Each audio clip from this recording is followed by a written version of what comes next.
स्वतःच्या पायावरती उभं राहायचंय त्यासाठी या 5 बेसिक स्किल्स शिकून घे. नंबर 1, स्वतःचे डिसिजन घ्यायला शिक. छोट्या छोट्या गोष्टींसाठी इतरांवर अवलंबून राहू नकोस.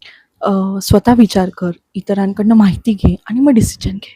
दुसरं, पैसे मॅनेज करायला शिकायचंय. म्हणजे काय, की माझ्याकडे पैसे कमी आहेत किंवा जास्त पण मला मॅनेजच करता येत नाही तर काही उपयोगच नाही ना त्याचा. बजेट असेल, सेव्हिंग असेल किंवा छोट्याशा खर्चाचं बेसिक मॅनेजमेंट असेल, हे प्रत्येकानं शिकायला पाहिजे. नंबर 3, कुठलाही एक युजफुल स्किल शिक. Cooking, communication, computer, editing, language किंवा ऑनलाईन वर्क काहीही असू दे. एखादं तरी स्किल आलं ना, आपण त्यातनं जॉबचे ऑप्शन शोधू शकतो. नंबर 4, बेसिक डिजिटल कामं स्वतः करणं.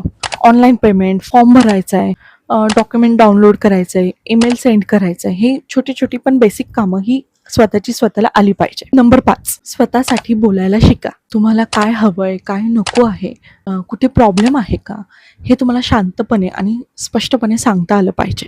स्वतःच्या पायावर उभं राहायचं आहे म्हणजे सगळं स्वतः एकट्यानं करायचं असं नाही.